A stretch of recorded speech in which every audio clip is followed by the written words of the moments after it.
सत्यमेव जयते। मैं ऑनरेबल सुप्रीम कोर्ट का धन्यवाद करता हूं कि न्याय हुआ है। आज हमारे वहां कहा जाता है कि सच को परेशान किया जा सकता है, पराजित नहीं किया जा सकता है। ऑनरेबल सुप्रीम कोर्ट ने राहुल गांधी जी के केस में रिलीफ देते हुए कुछ चंद चीजें कही है, वो बहुत महत्व की है। ऑनरेबल सुप्रीम कोर्ट ने कहा है कि जब आप राहुल गांधी जी के केस में ट्रायल कोर्ट ने 2 साल की सजा दी, मैक्स टू मैक्स पनिशमेंट, एक दिन भी कम होता तो उसकी मेंबरशिप नहीं जाती।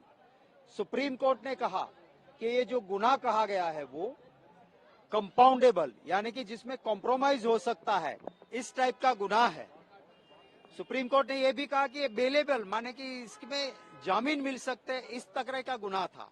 सुप्रीम कोर्ट ने यह भी कहा कि ये नॉन कॉग्निजेबल था।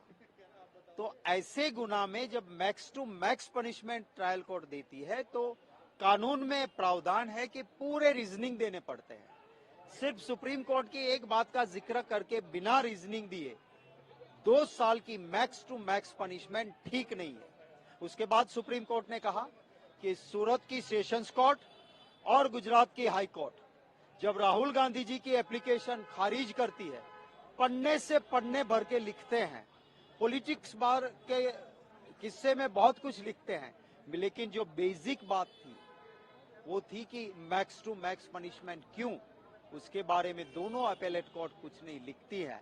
सरकार के वकील सॉलिसिटर जनरल साहब ने कहा कि ये मत लिखिए, फिर भी सुप्रीम कोर्ट ने ये लिखा है।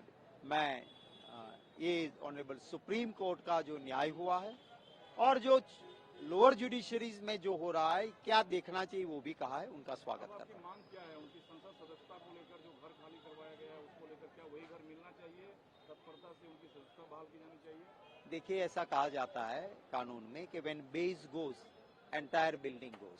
जिस वजह से सदस्यता गई थी वो वजह खत्म हो गई, तो सदस्यता तो वापस आनी ही है और वो स्पीकर साहब को जल्द से जल्द कर देना चाहिए, यही मेरे कहूंगा। पुराने केस में अमरेली के बीजेपी के सांसद थे, उसको बड़े सीरियस गुनाह में अमरेली से सजा हो गई, हाईकोर्ट ने कोई रिलीफ नहीं दी, कई दिन लगे, सुप्रीम कोर्ट आए, पर उनकी तो सदस्यता ही खत्म नहीं हुई थी।